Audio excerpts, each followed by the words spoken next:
Hello दोस्तों, आज हम जो टॉपिक कवर करने जा रहे हैं वो टॉपिक है जावा मेमोरी मैनेजमेंट। इस टॉपिक में हम ये भी देखेंगे कि कैसे जावा जो प्रोग्राम है वो मेमोरी को एलोकेट करता है और उसके बाद किस तरीके से वो मेमोरी एलोकेट और डी एलोकेट होती है with the help of garbage collector. So ये हमारा एजेंडा रहेगा आज का और वही हम लर्न करने के लिए जा रहे हैं। मैं कोशिश करूंगा कि आपको मैक्सिमम चीज़ें इसमें बता सकूं। वैसे ये बहुत ही ब्रॉड टॉपिक है, लेकिन हमारी कोशिश ये रहेगी कि एटलीस्ट इंटरव्यू लेवल पे और आपकी अंडरस्टैंडिंग लेवल पे आपको इतनी अंडरस्टैंडिंग हो जाए कि अगर आपसे कोई क्वेश्चन पूछता है तो आप आराम से उसका आंसर दे सकें और आप ये समझ भी सकें कि कैसे हम मेमोरी को मैनेज कर सकते हैं। अगर हमारी अच्छी अंडरस्टैंडिंग मेमोरी के लिए रहेगी तो हम ये समझ सकेंगे एग्जैक्टली किस टाइप की प्रॉब्लम्स प्रोग्राम में हो सकती हैं और उसके लिए हमें बहुत ज़्यादा डिबग और ये सब करने की ज़रूरत नहीं पड़ेगी। तो यही हमारा एक टॉपिक है और इसके साथ हम जो है आगे बढ़ते हैं अपने एग्जीक्यूशन के साथ। तो हम शुरू करेंगे, ये हमारा एजेंडा है। लेट मी चेक कि अगर मैं ये बना पा रहा हूँ। ठीक है, अच्छी चीज़ है। तो जो मैंने बात आपसे करी वही हमारा एजेंडा है कि हम जावा की बेसिकली एक जावा प्रोग्राम जब रन करेगा तो हम मेमोरी के एस्पेक्ट से उसको समझेंगे। क्या डिफरेंट डिफरेंट एरियाज मेमोरी के होते हैं। जब जावा प्रोग्राम रन होता है तो हम जानते हैं कि बहुत सारे ऑब्जेक्ट क्रिएट होते हैं। वो ऑब्जेक्ट किस तरीके से बिहेव करते हैं, वो कहाँ किस जगह पे स्टोर होते हैं, ये एक अंडरस्टैंडिंग हमारे लिए जरूरी है जो हम करने की कोशिश करेंगे यहाँ पे। तो सबसे पहले जेवीएम की अगर मैं बात करूं तो अगर हम इसको एक टर्म में समझना चाहें तो इट्स लाइक ए गॉड।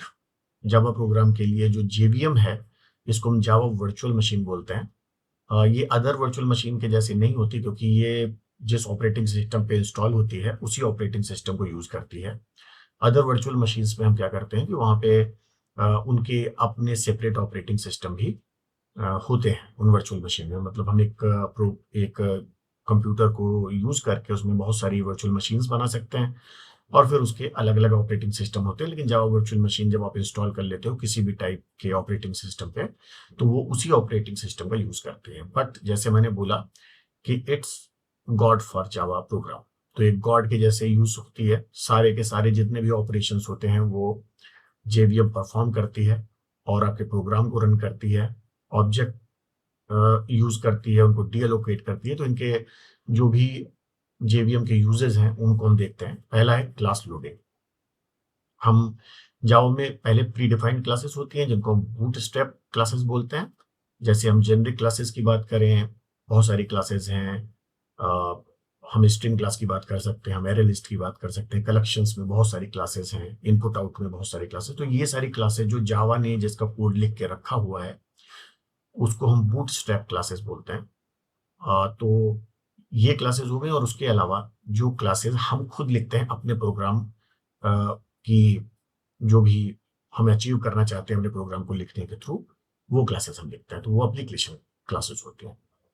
तो इन क्लासेस को लोड करने का सबसे पहले काम, जैसे आप मान लीजिए कि आप मेन मेथड जो सबसे फेमस है उसको हम चलाते हैं किसी प्रोग्राम को रन करने के लिए, जो हम अभी करेंगे इस प्रोग्राम में। तो वहां पे क्या होता है, इन क्लासेस को लोड करना होता है। तो ये क्लासेस लोड क्लास लोडर करते हैं और वो क्लास लोडर किसकी मदद से ये सब करते हैं, तो जेवीएम का पहला काम है क्लास लोडिंग। ठीक है, उसके बाद हम वाइट कोड एग्जीक्यूशन की बात करते हैं। अब आपकी क्लास लोड हो गई, तो क्लास कहाँ लोड होती है, क्लास लोड होती है एक परमानेंट जनरेशन में स्पेस। तो वहां पे क्लास का मान लीजिए सारा बाइट कोड लोड हो गया है। अब उस बाइट कोड को लेट से कोई मेथड रन हो रहा है, मेन मेथड रन हो रहा है, फिर वो दूसरे मेथड्स को कॉल कर रहा है। तो वो जो रन होगा उसको उसको कौन रन करेगा, उस बाइट कोड को, उस बाइट कोड को भी जेवीएम ही रन करता है। अब जैसे हम यहाँ पे बोल रहे हैं कि जस्ट इन टाइम कंपाइलर, तो जावा को हम मेनली एक इंटरप्रिटेड लैंग्वेज समझते हैं। लेकिन ये बहुत स्मार्ट होती है और इसका जो एग्जीक्यूशन इंजन है ये पहचान लेता है कि अगर कोई इंस्ट्रक्शन बार बार इंटरप्रेट करने की जरूरत हो रही है तो ये क्या करता है कि ये उसको सीधे मशीन कोड में चेंज कर लेता है using just in time compiler, so that interpretation की जो बार बार जिसमें थोड़ा सा भी टाइम जो लग रहा हो उसकी जरूरत ना पड़े। और ये जो जीआईटी से कोड जनरेट करके रखता है, इसको भी ये कहाँ रखता है, ये जो एरिया होता है मेटा स्पेस वहां रखता है। अभी हम धीरे धीरे देखेंगे आगे जाके कि कौन कौन से जेवीएम के एरियाज होता है। देन मेमोरी मैनेजमेंट, जिस पे आज हमारा टॉपिक है टोटल। तो इसमें किस तरीके से मैं, क्योंकि जब हम एक कोई प्रोग्राम बनाएंगे और वो रन होगा तो वो मल्टीपल ऑब्जेक्ट्स क्रिएट करेगा।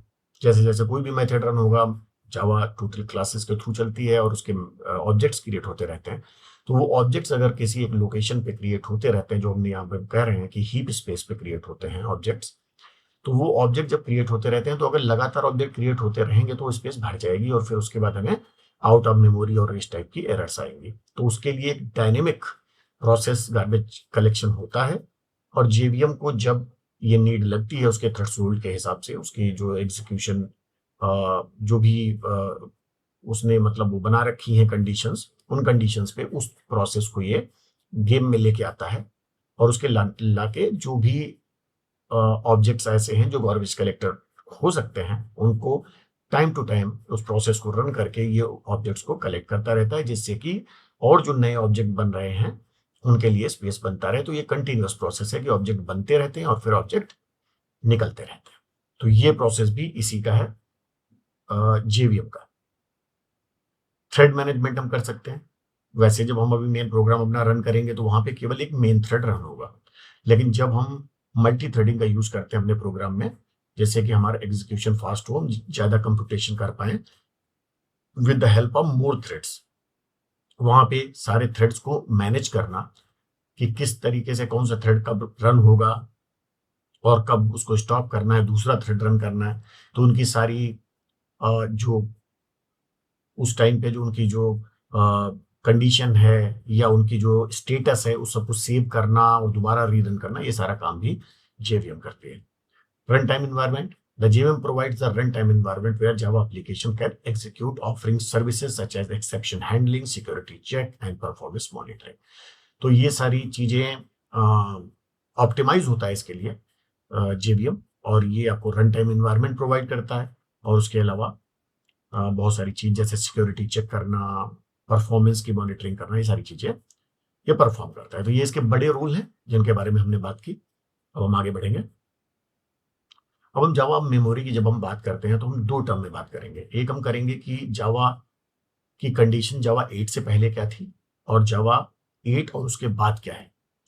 तो अगर हम देखेंगे तो मोस्ट ऑफ द थिंग्स हमको सेम लग रही हैं और सेम हैं, लेकिन केवल एक चीज यहाँ पे आप देखेंगे कि जावा 7 और उससे पहले जो परमानेंट जनरेशन है, और फिर अब हम जावा 8 में जा रहे हैं तो वो परमानेंट जनरेशन का नाम चेंज करके मेटा स्पेस कर दिया गया है और वो हमारी हीप वाली जो मेमोरी एरिया से बाहर हो गई। अब हम इन एक एक एरियाज को समझेंगे कि वो किस तरीके से काम करते हैं, किस टाइप से वेरिएबल्स वहां जाके स्टोर होते हैं या डिफरेंट टाइप ऑफ ऑब्जेक्ट्स वहां जाके स्टोर होते हैं, या जो स्टोरेज हमें चाहिए होती है जैसे क्लास का बाइट कोड कहाँ पे जाएगा, ये सब सारी चीजें हम बात करेंगे। आप ऊपर देख रहे हैं कि यहाँ पे यंग जनरेशन ऊपर दिखाया गया है जिसमें तीन चीजें आती हैं। एक होता है एडन स्पेस, एक होता है survivor space, survivor 1, survivor 2 and then old generation. ठीक है, ये हम देखेंगे। And then permanent generation space होती है एंड देन थ्रेड होता है। थ्रेड क्या होता है, जब कोई प्रोग्राम रन होता है तो वो इट्स एग्जीक्यूशन पाथ।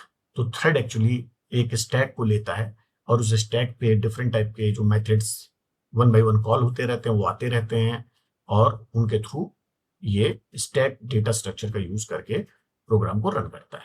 एक थ्रेड है तो एक स्टैक होगा, अगर मल्टीपल थ्रेड आप क्रिएट कर रहे हो तो सबके लिए डिफरेंट डिफरेंट स्टैक उनको मिलते हैं।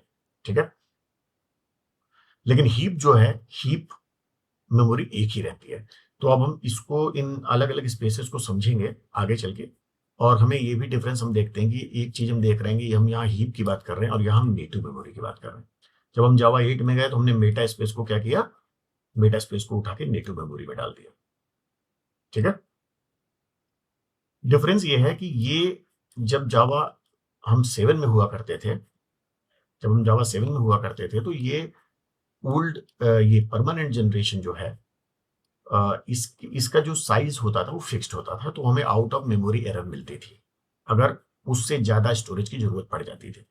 तो वो प्रॉब्लम को सॉल्व करने के लिए इन्होंने जावा 8 में इसको मेटा स्पेस में डाल दिया, मतलब उसका नेम चेंज कर दिया और उसको उठाया कैसे, नेटिव मेमोरी में डाल दिया। नेटिव मेमोरी का मतलब ये है कि वो हीप मेमोरी और गार्बेज करेक्टर से मैनेज नहीं होगा, वो मैनेज होगा ऑपरेटिंग सिस्टम की मेमोरी से। तो ये साइज में ग्रो कर सकता है as per the requirement, grow कर सकता है, तो आउट ऑफ मेमोरी की प्रॉब्लम इससे सॉल्व हो जाती है। तुमने ये देख लिया यंग जनरेशन है। अब इनके बारे में हम ये पढ़ेंगे कि ये अलग अलग स्पेसेस हैं क्या और किस तरीके से काम करते हैं। हिडन स्पेस में all object first gets created in hidden space. तो जितने भी ऑब्जेक्ट हैं जब फर्स्ट टाइम वो क्रिएट होना शुरू होते हैं, जब हम अपना कोई प्रोग्राम रन करते हैं तो वो हिडन स्पेस में चले जाते हैं। ठीक है। देन हमने अभी बात करी सर्वाइवर स्पेस 1 और 2 की, 0 और 1 की। सर्वाइवर स्पेस 0 और 1 की बात की, ये है। तो ये जो स्पेस हैं ये क्या करते हैं कि जब हिडन स्पेस में ऑब्जेक्ट्स क्रिएट हो रहे होते हैं, उस टाइम पे जब भी जेवीएम को ऐसा लगता है कि उसको गार्बेज करेक्टर की जरूरत है, वो ऑब्जेक्ट्स को रिमूव करने के लिए जिनकी अब कोई जरूरत नहीं है, तो उन ऑब्जेक्ट को रिमूव करने के लिए वो गार्बेज कलेक्टर साइकिल चलाता है। और ये दो टाइप की होती हैं, एक होती है माइनर जीसी साइकिल और एक होती है major GC cycle, garbage collector cycle. तो जो माइनर जीसी साइकिल होती है वो ऑब्जेक्ट कहां से पिक करने की कोशिश करती है, यंग जनरेशन से, यहां से उठाने की कोशिश करती है। अब कैसे ईडन स्पेस से कोई चीज सर्वाइवर में जाएगी, होता क्या है कि जब ये माइनर जीसी चल रहा होता है और मान लो कि कोई ऑब्जेक्ट है जो ईडन स्पेस में है और अभी भी कोई ना कोई रेफरेंस इसको पॉइंट कर रहा है, इन जो ऑब्जेक्ट है उनको पॉइंट कर रहा है, और बाकी जो ऑब्जेक्ट हैं उनको रेफरेंसेस पॉइंट नहीं कर रहे हैं, और कुछ ऑब्जेक्ट हैं जिनको पॉइंट कर रहे हैं। तो जीसी साइकिल चली तो वो ऑब्जेक्ट जिनके पॉइंटर्स अभी भी अवेलेबल हैं वो ऑब्जेक्ट गार्बेज कलेक्टर कलेक्ट नहीं कर पाएगा क्योंकि वो अभी भी रेफरेंस हो रहे हैं।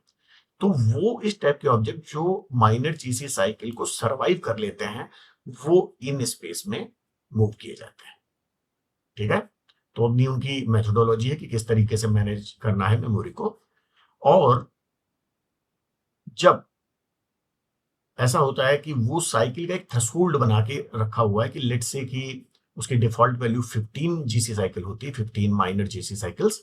तो वो अगर ऑब्जेक्ट जो यहाँ पे स्टोर है उनको वो 15 साइकिल को भी सरवाइव कर गए और उनके अभी भी रेफरेंसेस उनको पॉइंट कर रहे हैं, उस कंडीशन में उनको उठा के कहाँ डाल दिया जाता है, ओल्ड जनरेशन में डाल दिया जाता है। ठीक है। क्योंकि जेवीएम अपनी ऑप्टिमाइजेशंस करता है तो इस तरीके से वो मेमोरी को मैनेजमेंट करता है। अब ये ओल्ड जनरेशन में डाल देता है और उसकी कुछ ऑप्टिमाइजेशन करता होगा, जो हमारा टॉपिक नहीं है बहुत ज्यादा अंदर तक जाने का। तो इस तरीके से मेमोरी यहाँ पे मैनेज होती है ऑब्जेक्ट के बारे में जब हम बात कर रहे होते हैं हीप की। जावा 7 में परमानेंट जनरेशन में क्या जाता था, ऐसी चीजें जो हम परमानेंट चाहते हैं जिनको हम डिलीट नहीं करना चाहते। तो वो चीजें क्या है, जैसे कि आपकी क्लासेस हो गई, क्लास जब लोड होगी किसी प्रोग्राम की तो क्लासेस का जो बाइट कोड है वो एक बार लोड होता है। क्लासेस के जो स्टैटिक ऑब्जेक्ट्स हैं क्लास लेवल के या प्रिमिटिव ऑब्जेक्ट हैं क्लास लेवल के, वो क्लास के स्टोरेज का पार्ट होते हैं। और उनको सारे के सारे जितने भी ऑब्जेक्ट, अगर 1000 ऑब्जेक्ट भी उस क्लास के बनेंगे तो सारे उसको स्टोर करते हैं। ये सारी चीजें परमानेंट जनरेशन में जाती है, जिसको हम जावा 8 में क्या कहते हैं, मेटा स्पेस। ठीक है। तो ये परमानेंट, तो इसीलिए हम इनको परमानेंट जनरेशन कहते हैं क्योंकि ये डिलीट नहीं की जाएंगे। ओके। तो वो सब जाता है किसमें, मेटा स्पेस के अंदर जाता है। क्या, क्लास का बाइट कोड, मेथड का बाइट कोड, क्लास की मेटा डेटा इंफॉर्मेशन, क्लास का कांस्टेंट पूल जिसके अंदर मेथड के रेफरेंसेस होते हैं, क्लास के रेफरेंसेस होते हैं, तो वो एक मैनेजमेंट करते हैं कांस्टेंट पूल को बना के। ये स्ट्रिंग का कांस्टेंट पूल नहीं है, ये एक क्लास का लेवल की इंफॉर्मेशन सारी होती है वो इसके अंदर स्टोर करी जाती है। तो ये हमने देख लिया, तो इसी के बारे में बात कर रहे थे। तो हमने क्या कहा, ओल्ड जनरेशन, सर्वाइवर को हमने समझ लिया, ओल्ड जनरेशन को हमने समझ लिया। If object survives certain threshold minor GC cycle, then it gets promoted to old generation space, right? Old generation object gets cleared by GC when major GC cycle run by JVM। तो अब क्या है, यहाँ का तुम बोल रहे हैं कि ठीक है माइनर जीसी साइकिल चल रही है और यहाँ पे जो ऑब्जेक्ट रेफरेंस करना बंद कर देंगे उनको गार्बेज कलेक्टर डिलीट कर देगा, उसकी मेमोरी को क्लेम करेगा। लेकिन इसमें जो ऑब्जेक्ट क्रिएट हो जाएंगे उस थ्रेशोल्ड के बाद उनको कौन क्लेम करेगा, तो उसके लिए मेजर जीसी साइकिल चलती है। क्या डिफरेंस होता है माइनर जीसी साइकिल और मेजर जीसी साइकिल में, कि अगर माइनर जीसी साइकिल चल रही है तो वो आपके चलते हुए प्रोग्राम को ज्यादा इफेक्ट नहीं करेगी, आपका प्रोग्राम भी पैरेलली आराम से रन कर सकता है। लेकिन यहाँ पे ये प्रॉब्लम हो जाती है कि जब मेजर जीसी चलना शुरू होता है तो आपको ऐसा लगेगा कि आपका प्रोग्राम हॉल्ट कर रहा है, वो रोक देगा उसको और पहले इस वाले को एग्जीक्यूट करेगा। ये हैवी साइकिल होती है, ठीक है। अब हम जाते हैं परमानेंट जनरेशन और मेटास्पेस के बारे में बात कर ली। All the byte code of classes and bootstrap classes gets loaded by class loader in method area which is part of metaspace. तो मेटास्पेस के बहुत सारे पार्ट्स होते हैं, लेकिन उसमें से एक मेथड एरिया होता है जिसके अंदर ये बाइट कोड और ये सारी चीजें स्टोर होती हैं। और इसमें आप ये भी ध्यान रखिए कि जो बूटस्ट्रैप है उसकी बहुत सारी क्लासेस हैं जावा की, वो भी कहाँ लोड हो जाती है, मेथड एरिया के अंदर हो जाती हैं। और जब हम जावा 8 की बात करते हैं तो हम क्या बात कर रहे हैं कि इसको हमने नेटिव मेमोरी में डाल दिया, मैनेज बाई ऑपरेटिंग सिस्टम, तो ये ग्रो कर सकती है। तो आउट ऑफ मेमोरी की जो प्रॉब्लम आती थी वो सॉल्व कर ली गई है। स्टैक की बात करेंगे। स्टैक मैंने आपको बताया कि कोई भी प्रोग्राम में जितने थ्रेड चल रहे होंगे उतने स्टैक क्रिएट हो जाएंगे। तो अगर स्टैक क्रिएट हो गया है तो वो कहाँ होता है, वो भी नेटिव मेमोरी पे होता है। तो यहाँ पे भी कोई इस तरीके की प्रॉब्लम नहीं आती। फिर भी हम स्टैक पे स्टैक ओवरफ्लो हमने एक्सेप्शंस देखे होंगे, और वो इसलिए होते हैं कि समटाइम्स आपने क्या किया कि स्टैक मेमोरी फुल हो जाती है बिकॉज ऑफ रिकर्सिव कॉल्स, कि एक मेथड को कॉल कर रहा है और वो मेथड दूसरे उसी मेथड को कॉल कर रहा है, तो अपने को ही बार बार कॉल करे तो sometimes definitely the condition will reach जहां पे आपका स्टैक की मेमोरी भर जाएगी और you will get out of memory error.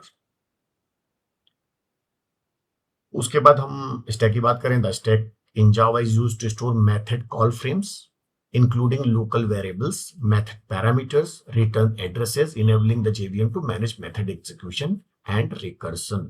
तो हमने क्या बात कर ली, कॉल फ्रेम्स, अगर मेन मेथड कॉल हुआ तो उसका फ्रेम उठ के जाएगा और स्टैक के ऊपर वो फ्रेम रख दिया जाएगा और उसके अंदर उसकी डिटेल होगी, जैसे कि उसके लोकल वेरिएबल्स हो सकते हैं, ठीक है। मेन में तो हम हमारा जो जैसे स्ट्रिंग अरे पास होता है तो उसका जो पैरामीटर्स होगा, ऐसे अगर हम किसी दूसरे मेथड की बात करें तो उस मेथड में जो पैरामीटर पास हो रहा है उस फ्रेम में स्टैक पे रहेगा। Okay, this is not going to the heap, वो स्टैक पे रहेगा। उसके अलावा क्या है, उसके अंदर आप मेथड के अंदर ही कोई वेरिएबल असाइन कर रहे हो, वो कहाँ रहेगा, स्टैक फ्रेम में, उसी में।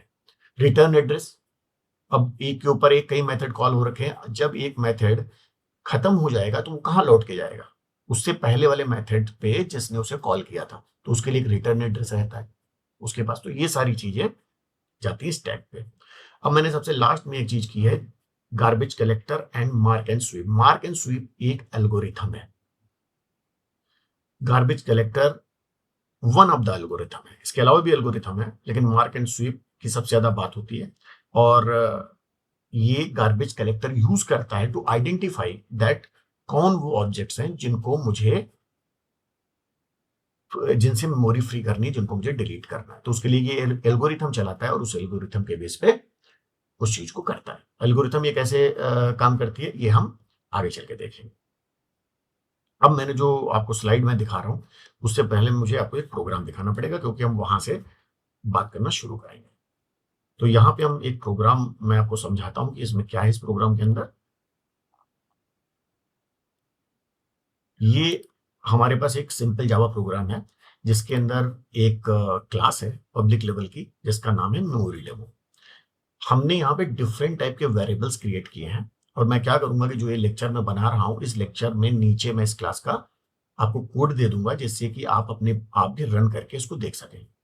तो इसमें हम क्या करते हैं, इसमें इस क्लास में मैंने कोशिश ये की है कि हर तरीके के वेरिएबल, मेथड लेवल के वेरिएबल, क्लास लेवल के वेरिएबल, क्लास लेवल के static variable, instance variable, and then you get go to a particular method and you can see that parameter भी मैं पास कर रहा हूँ, लोकल भी क्रिएट कर रहा हूँ, जो अभी हम डिस्कशन कर रहे थे।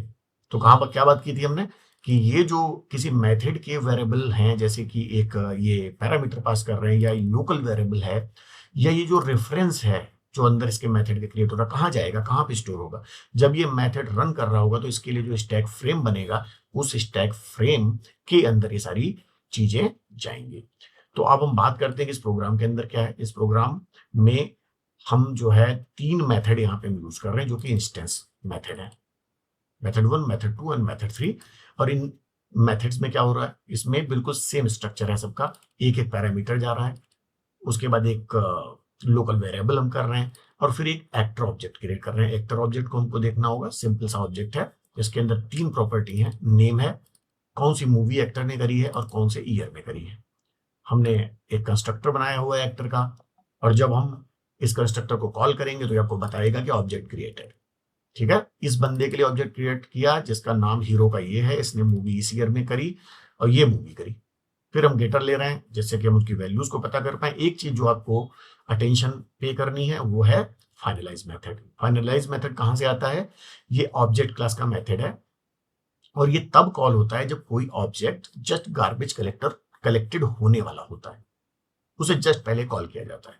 इसको यूज करना डिस्करेज्ड है, जावा 9 में इसको हटा दिया गया है शायद, I am not much confirm, या तो 9 में हटा दिया गया है या फिर ये हो रहा है कि 9 के बाद हटा दिया जाएगा, क्योंकि इसका जो बिहेवियर है दैट इज वेरी अनप्रिडिक्टेबल।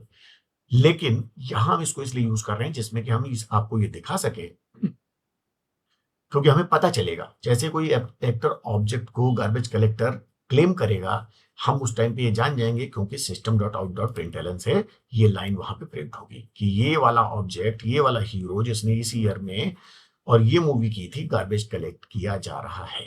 ठीक है, तो ये इसको दिखाएगा, इसलिए मैंने इसको ओवरराइट किया यहाँ पे। ठीक, तो ये एक्टर ऑब्जेक्ट हो गया। मैंने जैसे आपको पहले ही बता दिया था कि 3 इंस्टेंस मेथड हमने लिए हुए हैं। हमने और समझने के लिए एक स्टैटिक मेथड भी दिया हुआ है कि भाई स्टैटिक मेथड के अंदर के जो पैरामीटर होंगे उनका बिहेवियर क्या होगा, वो कहाँ जाएंगे, कहाँ स्टोर होंगे, हीप में स्टोर होंगे, मेटा स्पेस में स्टोर होंगे, स्टैक में स्टोर होंगे, किस तरीके से स्टोर होंगे, ये चीज हमें देखनी है।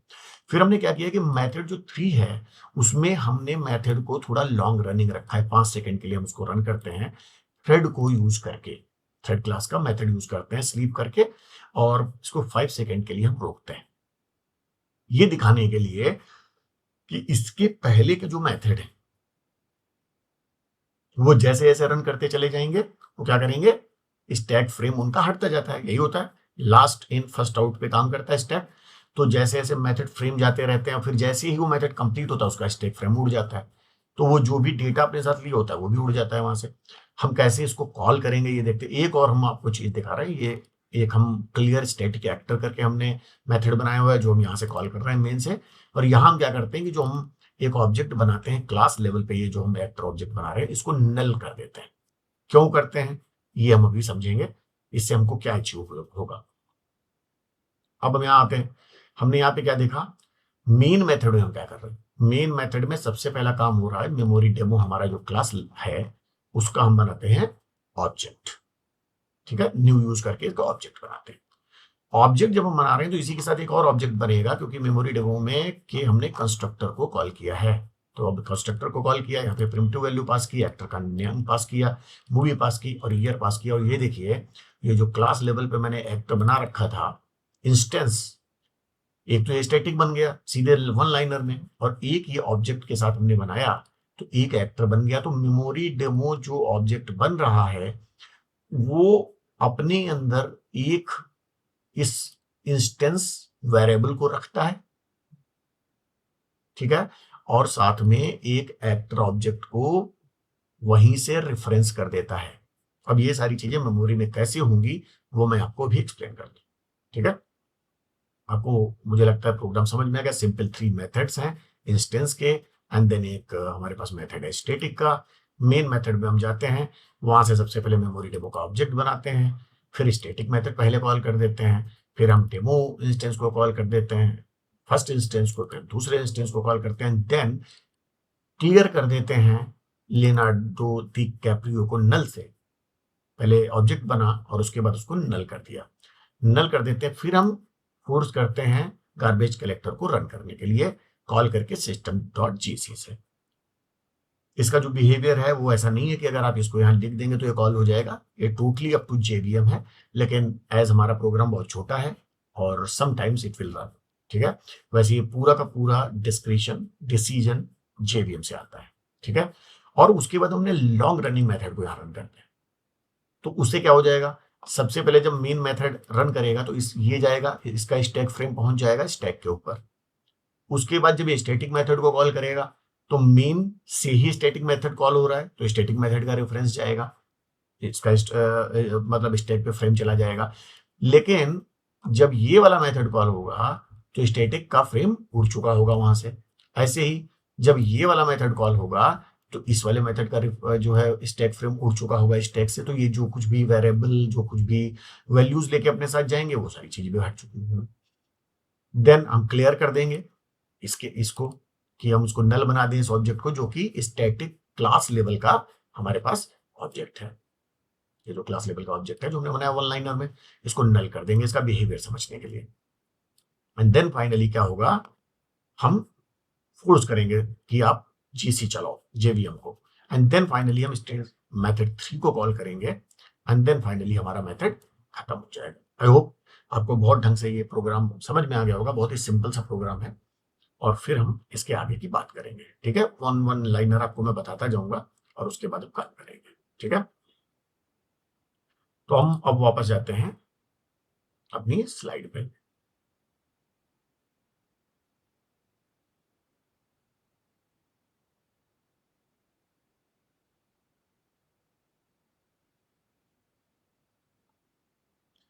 ठीक है, तो अब हम शुरू करते हैं कि लेट्स से कि हमारा मेन प्रोग्राम रन होना शुरू हो गया, ठीक है। हमने रन कर दिया अपने मेन प्रोग्राम को, यहां से वो रन होता है। तो अब क्या होगा, सबसे पहले किस क्लास में लिखा हुआ है मेन प्रोग्राम, मेमोरी डेमो में, तो ये क्लास लोड होनी चाहिए। तो जेवीएम अपने इंटरनली इस क्लास को लोड करेगा, ठीक है। जब ये क्लास लोड होगी तो आपको एक डिस्टिंक्शन पता होना चाहिए कि जब कोई क्लास लोड होती है तो उससे रिलेटेड जो वेरिएबल्स हैं या ऑब्जेक्ट्स हैं जो स्टैटिक हैं, जो कि वन टाइम ही परमानेंट जनरेशन में या मेटा स्पेस में जाने वाले हैं, so that all the instances of that class can use those variable, क्योंकि ये एक ही बार होते हैं। तो जब क्लास लोड होती है उसी टाइम पे ये सारे ऑपरेशंस हो जाते हैं। ये ऑब्जेक्ट आपका बाद में बनेगा, पहले क्लास लोडिंग में क्या क्या हो जाएगा वो हमें देखना है। तो अब लेट्स से कि यहां पे आया और इसने क्लास मेमोरी डेमो को लोड किया, तो इसके स्टैटिक क्या कैसे वेरिएबल है। पहली बात, एक स्टैटिक प्रिमिटिव है, उसके बाद लेनार्डो दो क्रेपियो, ये दो स्टैटिक वेरिएबल्स इसके पास हैं। क्लास लोडिंग के टाइम पे ही ये वेरिएबल्स दोनों के दोनों इनिशिएट हो जाएंगे अपनी अपनी वैल्यूज के साथ। ये 100 की वैल्यू के साथ हो जाएगा और ये एक एक्टर ऑब्जेक्ट बन के तैयार हो जाएगा। लेकिन ये कहाँ जाएंगे, कहाँ स्टोर होंगे, तो मैंने आपको बताया इनका वन टाइम रिप्रेजेंटेशन होता है, ये सारे के सारे मेटा स्पेस के अंदर जाते हैं, ठीक है। तो स्टैटिक लेवल का जो क्लास लेवल का वेरिएबल होगा या क्लास लेवल का जो इंस्टेंस होगा वो कहाँ जाएगा, मेटा स्पेस में जाएगा। और ये जो उसके बाद जो ये मेमोरी डेमो हमने बनाया है यहाँ पे, इसका काम होगा और फिर ये डेमो ऑब्जेक्ट बनेगा, फिर हम देखेंगे। अभी हम क्या कर रहे हैं, अभी सबसे पहले हम आगे जाते हैं तो देखिए ये कहानी अभी बन रही है।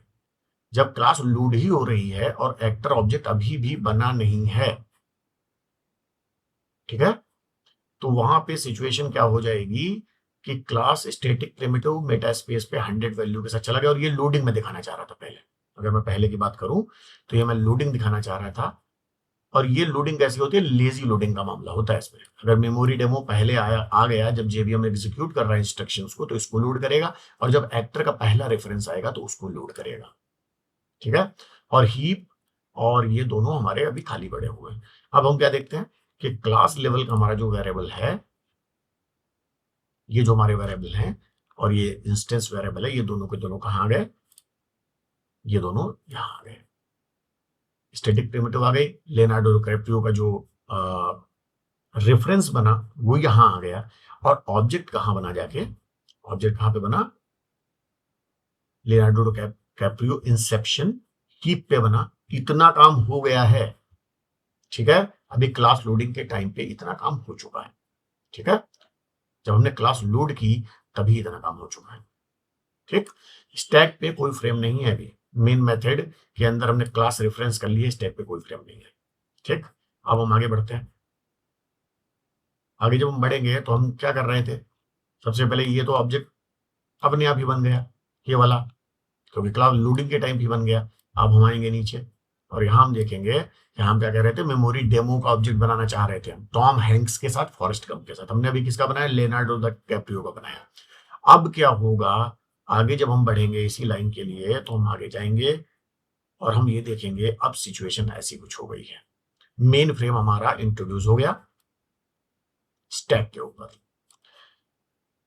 इसके पास कोई लोकल वेरिएबल नहीं है, ना इसके अंदर कोई वैल्यू पास की गई है एज ए पैरामीटर। तो यहाँ पे अभी फिलहाल हम मेन मेथड को इस तरीके से दिखा रहे हैं। अब हम ये कहते हैं कि मेमोरी डेमो ऑब्जेक्ट क्रिएट हो गया, ठीक है। मेमोरी डेमो ऑब्जेक्ट क्रिएट हो गया, तो मेमोरी डेमो जो ऑब्जेक्ट क्रिएट हो गया, ये क्या करेगा, ये जो मेमोरी डेमो ऑब्जेक्ट है ये किसको कर रहा है, कंस्ट्रक्टर को कॉल कर रहा है, जिसमें 50 टॉम हैंक्स, फॉरेस्ट गंप और 1994 पास कर रहा है। मतलब ये वाला कंस्ट्रक्टर कॉल हो रहा है और ये दोनों वैल्यू जो कि इंस्टेंस वैल्यूज हैं वो इनिशिएट हो रही है। प्रिमिटिव वैल्यू हमने 50 पास कर रखी है, एक्टर नेम हमने पास किया, मूवी पास की, जिससे एक ऑब्जेक्ट बनाया, और वो ऑब्जेक्ट, अब ये देखने की बात यहाँ पे ये है कि जो ये बड़ा ऑब्जेक्ट बना है इसी के पार्ट है दोनों, ये इसका पार्ट है और ये इसका पार्ट। तो ये ऑब्जेक्ट मेमोरी डेमो कहाँ पे बना, ये ऑब्जेक्ट कहाँ बनेगा जाके, ऑब्जेक्ट कहाँ बनते हैं, ऑब्जेक्ट हमेशा बनते हैं हीप पे। तो अब सिचुएशन कुछ इस तरीके की हो जाएगी, मेन फ्रेम यहां पे था, मेमोरी ऑब्जेक्ट हमने बना CS इंस्टेंस, 50 हमने पास किया था, CL instance actor class level का ऑब्जेक्ट, जो कि हमने इनिशिएट किया किससे, इस कंस्ट्रक्टर से। तो ये दोनों कहां आ गए, हीप पे आ गए। रेफरेंस किससे हो रहा है, डेमो से,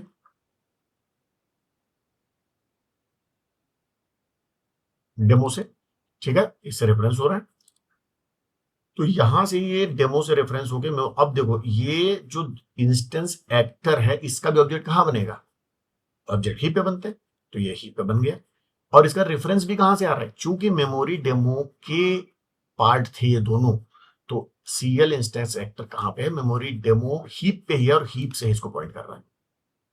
तो आपको एक चीज समझनी होगी कि मैक्सिमम ऑब्जेक्ट के जो रेफरेंसेस आपको मिलेंगे वो, हमारी जो अंडरस्टैंडिंग आज तक है वो ये है कि वो स्टैक पे होते हैं, लेकिन मैक्सिमम आपको, क्योंकि ट्रीज बनते चले जाएंगे ऑब्जेक्ट्स के हीप पे, तो हीप पे मैक्सिमम आपको मिलेंगे ऑब्जेक्ट रेफरेंसेस भी, ये एक चीज है।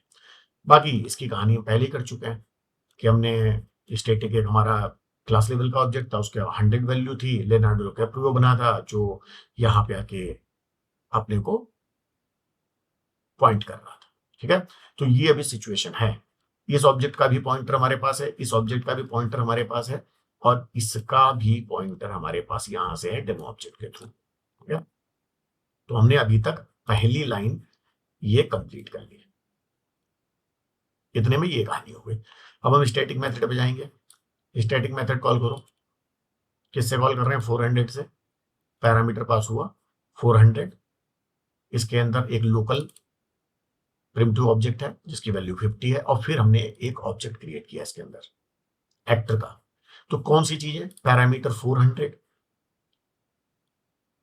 Local primitive variable 50 and MLS Robert Downey. ये तीन चीजें कहां जाएंगी, जब ये ऑब्जेक्ट, जब ये नया फ्रेम आ जाएगा मेन के बाद, मेन के ऊपर,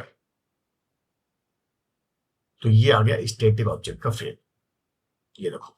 तो ये जो तीनों मैंने आपको वैल्यू बताई है 450 और वो रॉबर्ट डाउनी का जो रेफरेंस है वो इस फ्रेम के अंदर रहेगा यहाँ पे, ठीक है। और रॉबर्ट डाउनी वाला जो फ्रेम मतलब रेफरेंस है वो एक नया ऑब्जेक्ट बन गया हीप पे और उसको रेफरेंस करने लगेगा।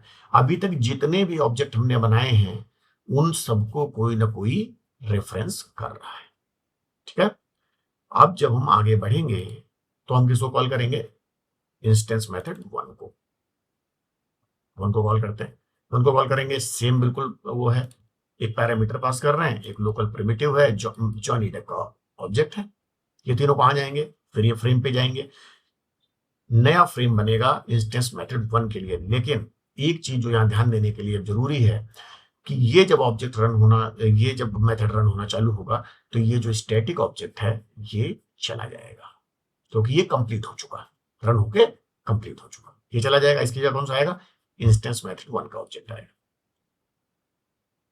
देखिए सिचुएशन, इंस्टेंस मेथड वन इस समय रन कर रहा है, इसके लोकल वेरिएबल, इसका पैरामीटर और इसका रेफरेंस जो यहाँ पे अवेलेबल है, ये तीनों किस पे आ जाएंगे, इस फ्रेम में, इस वाले फ्रेम में ये सारी चीजें होंगी। ठीक, इससे पहले वाला मेथड जो स्टैटिक था वो चला गया, तो उसका वेरिएबल, उसका लोकल वेरिएबल, उसका पैरामीटर, उसका इंस्टेंस सब गायब हो गए। ओके, अब यहां आएंगे, इंस्टेंस मेथड वन है, ये नया ऑब्जेक्ट बनाएगा। ये नया ऑब्जेक्ट कौन सा बनाता है, ये बनाता है जॉनी डेप को। जॉनी डेप को बनाता है, ये देखिए जॉनी डेप यहां से आते हैं और ये रेफरेंस हो रहा है। अब आपने देखा स्टैटिक मेथड जो था पहले, वो चूंकि उसका फ्रेम हट चुका है तो वो वाला ऑब्जेक्ट हीप पे अभी पड़ा तो है, लेकिन उस ऑब्जेक्ट को अब कोई रेफरेंस नहीं कर रहा, रेफरेंस लेस हो गया है। ये अंडरस्टैंडिंग हमारे काम आएगी गार्बेज कलेक्टर के लिए। ठीक है,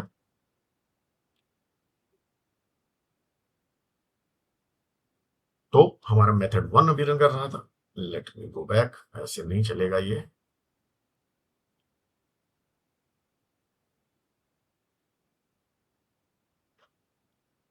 ठीक है, अब हम आते हैं, ऐसे इंस्टेंस मेथड टू रन करेगा। जब टू रन करेगा,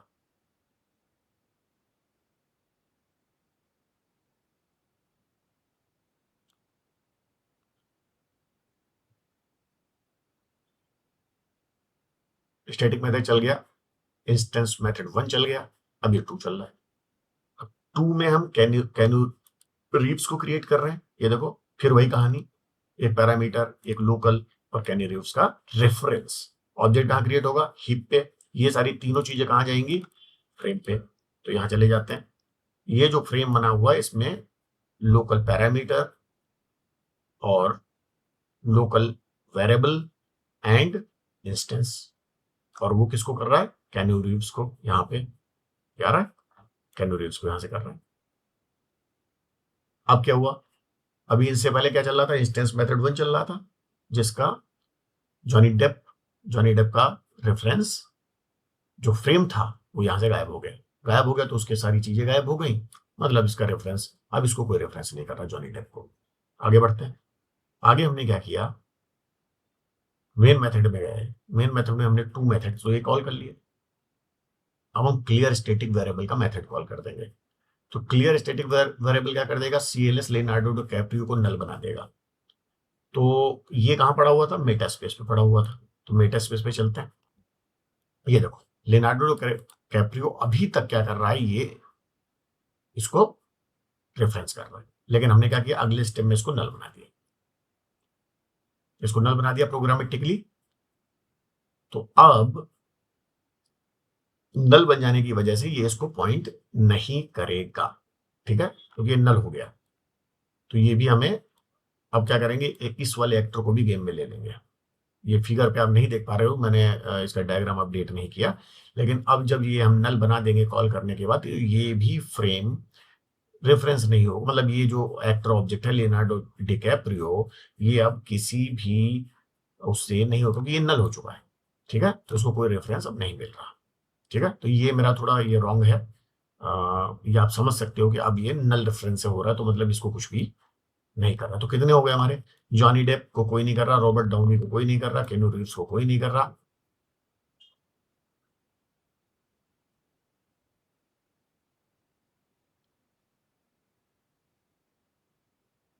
ओके, एंड देन ये जो है, इस ये जो है स्टैटिक वाले को भी हमने नल कर दिया।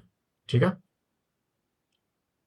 अब हम इसी के साथ बात क्या करते हैं, हम जीसी की बात कर रहे हैं एंड इंस्टेंस मेथड थ्री की बात कर रहे हैं। ठीक है, क्योंकि हम ये करने वाले हैं कि स्टैटिक रेफरेंस बनाने के बाद हम सीधे जीसी को कॉल कर देंगे।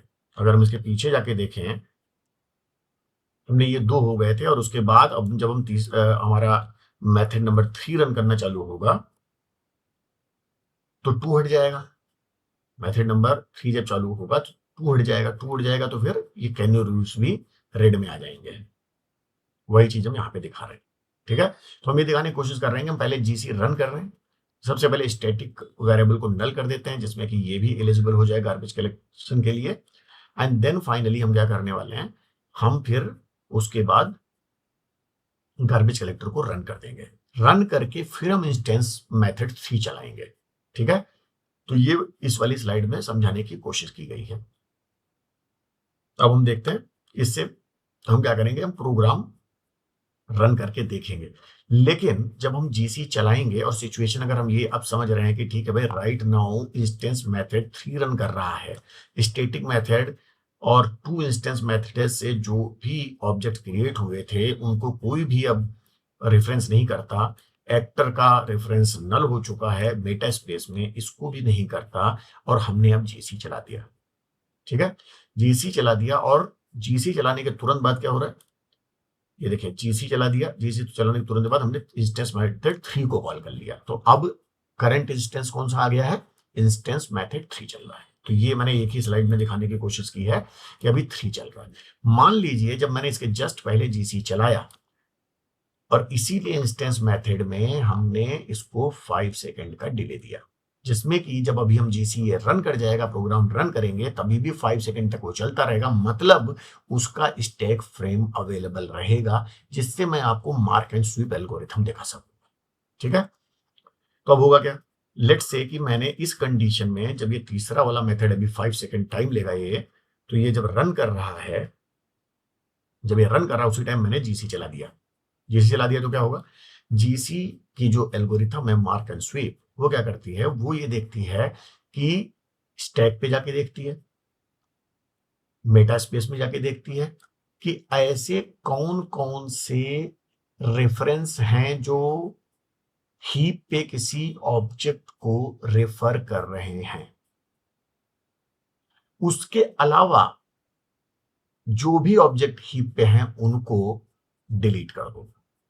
आपको समझ में आ गया, ऐसे कौन कौन से फ्रेम्स हैं, अभी बात करें अगर स्टैक की या फिर मेटा स्पेस की, कि इनमें कौन कौन से ऐसे रेफरेंसेस हैं जो अभी भी हीप पे पॉइंट कर रहे हैं ऑब्जेक्ट्स को।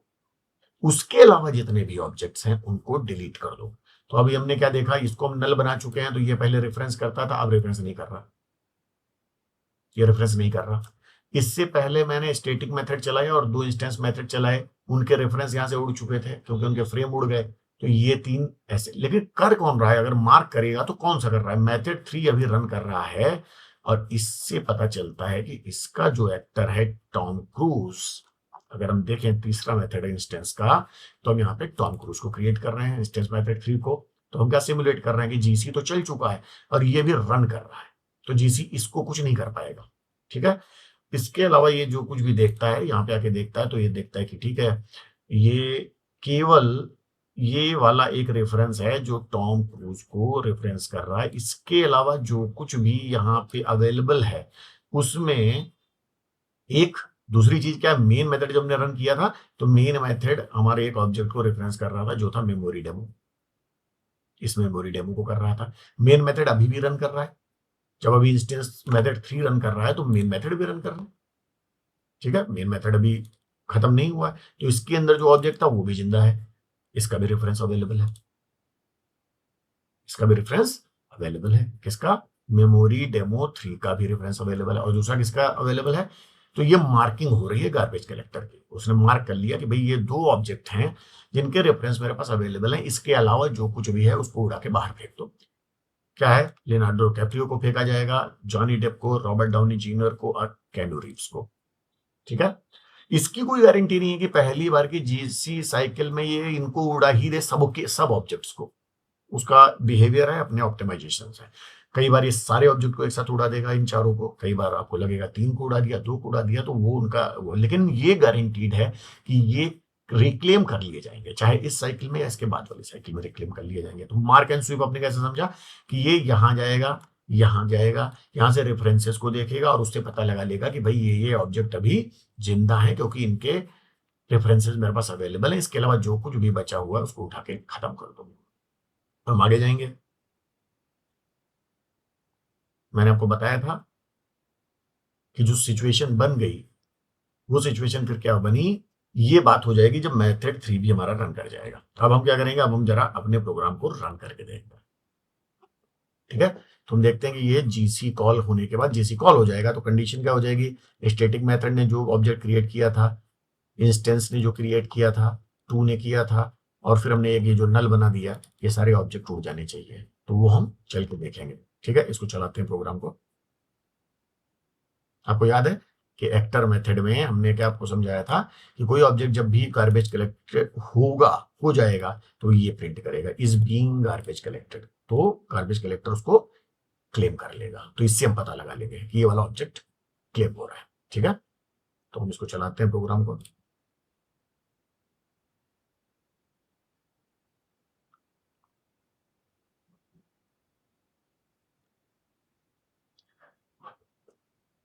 अब इसका आउटपुट देखते हैं। ठीक है, लियोनार्डो डिकैप्रियो सबसे पहले क्रिएट हुआ था, स्टैटिक लेवल का हमारा ऑब्जेक्ट था, टॉप लेवल क्लास में, ये वाला। मैं क्या कहा था कि कोई भी ऑब्जेक्ट जब क्रिएट हो रहा होगा तो वो उसको आपको बताएगा।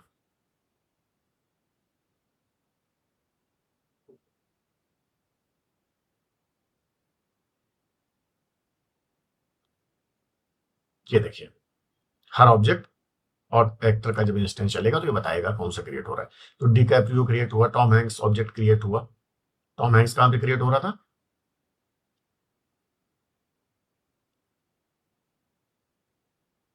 ये देखिए, जब ये पहली लाइन चली थी तो टॉम हैंक्स क्रिएट हो रहा था। ठीक है, फिर ये रॉबर्ट डाउनी जूनियर, हमने स्टैटिक मेथड कॉल किया था, ये देखिए रॉबर्ट डाउनी जूनियर, ये क्रिएट हुआ। स्टैटिक मेथड एग्जीक्यूटिंग, ये देखिए static method executing. Then local primitive static 50 parameter, ये यहाँ की चीजें प्रिंट कर रहा है और बता रहा है कि ये अभी अलाइव है ऑब्जेक्ट। जॉनी डेप उसके बाद क्रिएट हुआ था इंस्टेंस मेथड 1 में, जॉनी डेप। ठीक है, उसके बाद लोकल प्रिमिटिव वो सारी वैल्यूज यहाँ पे बता रहा है आपको। ठीक है, maths is finished. ML Johnny Depp object is now eligible for garbage collector. क्यों, क्योंकि ये मेथड फिनिश हो गया। ठीक है, और स्टेट फ्रेम से हट गया। अब कैनी रीव्स, ये देखिए, उसके बाद इंस्टेंस मेथड 2 हमने चलाया था, कैनी रीव्स आ गए। उसके बाद लोकल प्रिमिटिव और इनके बारे में कह दिया कि भाई इनका स्टेट फ्रेम उड़ चुका है तो ये भी एलिजिबल हो गए गार्बेज कलेक्टर, क्योंकि तुरंत हम उसके एक लाइन पहले बताते हैं उसके बाद ये खत्म हो जाता है मेथड, राइट। तो ये स्टेट फ्रेम से उड़ जाएगा। जब उड़ जाएगा तो ये रेफरेंस ही नहीं कर पाएगा, तो हम ये बता सकते हैं कि ये वाला ऑब्जेक्ट कलेक्टर के लिए अवेलेबल हो चुका है। Static actor reference set to null, two के बाद हमने क्या कॉल किया था, टू के बाद हमने कॉल किया नलीफाई करने के लिए। तो हमने क्या कहा, static actor reference set to null, static actor eligible for garbage collector. ये देखिए, ये यहां से प्रिंट करता है। Tom Cruise object created started in Top Gun. Tom Cruise हमारा कहां पे कॉल हो रहा है, सबसे लास्ट वाले में, जहां पे हम 5 सेकंड तक इसको रन कर रहे हैं। ठीक है, लेकिन हम जीसी रन कर चुके हैं इससे जस्ट पहले। ये देखो, 3 कॉल करने से पहले हमने जीसी रन कर दिया है। जीसी रन कर दिया, Tom Cruise object created started, उसके बाद instance method 3 is currently executing, alive, local primitive जो हम सबमिट कर रहे हैं मेथड में, कैन यू रीव से started in matrix is being garbage collected. देखिए, आपको समझ में आ रहा है, जीसी चल चुका था और अभी करेंटली ये ऑब्जेक्ट जो है, जो इंस्टेंस मेथड 3 वाला था, ये तो अवेलेबल है। ठीक है, उसके अलावा जो थे वो देखो गार्बेज कलेक्टर, मैंने आपको बताया था एक्टर क्लास में फाइनलाइज मेथड हमने कॉल करके रखा हुआ है, इज बीइंग गार्बेज कलेक्टेड। ठीक है, गार्बेज कलेक्टेड लियोनार्डो डिकैप्रियो, ये देखिए स्टैटिक वाला भी गार्बेज कलेक्टेड। ठीक है, कितने, 4 की बात हुई थी, 4 ऑब्जेक्ट आपके गार्बेज कलेक्टेड। इंस्टेंस मेथड 3 अब कंप्लीट हुआ है और उसके बाद हम क्या कर रहे हैं, actor 3 is now eligible for garbage collection. लेकिन उसके बाद क्या होता है, एंड ऑफ मेन मेथड हो जाता है। तो हम लास्ट वाली स्लाइड अपनी अगर देखेंगे तो सिचुएशन कुछ ऐसी हमको मिलेगी। ये नल हो चुका था, हमने देखा था, ये हमने देखा था कि ये नल हो चुका था। तो यहाँ केवल एक ऑब्जेक्ट मेन का बचा हुआ है, क्योंकि मेन मेथड का फ्रेम अभी भी चल रहा है। मैं यहाँ दिखा रहा हूँ कि तीसरा वाला इंस्टेंस भी गायब हो चुका है, फ्रेम यहाँ से मेन का फ्रेम चल रहा है। अब जब मेन मेथड ही खत्म हो जाएगा तो मेटा स्पेस, स्टैक, हीप, जब प्रोग्राम ही पूरा का पूरा आपका खत्म हो गया, जावा का प्रोग्राम ही खत्म हो, तो ये सारी की सारी मेमोरी ऑपरेटिंग सिस्टम जो है क्लेम कर लेगा और इसके साथ आपका प्रोग्राम खत्म हो जाएगा। मेन प्रोग्राम हम इस तरीके से नहीं बनाते कि वो जाके सीधे खत्म हो जाए, हम उसको चलते रहने के लिए बनाते हैं। जब भी हम डेस्कटॉप बेस्ड एप्लीकेशंस बनाते हैं तो वो हम उस तरीके से एग्जीक्यूट करते हैं। लेकिन यहाँ सिचुएशन लास्ट में ऐसी होगी जो हम यहाँ देख रहे हैं कि मेन मेथड कंप्लीट। तो इस सिचुएशन में क्या हुआ है कि अब सारे के सारे ऑब्जेक्ट्स, सारे के सारे मेमोरी एरिया सब कुछ खत्म हो चुका है। तो आई थिंक आप लोगों को समझ में आया होगा कि एग्जैक्टली कैसे मेमोरी काम करती है। और मैंने कहा कि इसका कोड मैं नीचे जरूर डाल दूंगा और आप लोग इसको देखिए। और अगर कोई भी डिस्क्रिपेंसी आपको नजर आती है, आपका कोई कमेंट है जो आप डिस्कशन करना चाहते हैं, तो आप बिल्कुल कमेंट सेक्शन में डाल सकते हैं। और इसके अलावा मैं अलग और वीडियोस बनाने की कोशिश करूंगा। पहला वीडियो मैंने बनाया है जो मैंने यूट्यूब पे डाला, और मैं और रिसर्च करूंगा और उसके बाद एक एक करके आपके लिए वीडियोस लाता रहूंगा डिफरेंट डिफरेंट टॉपिक्स पे। Thanks a lot brother.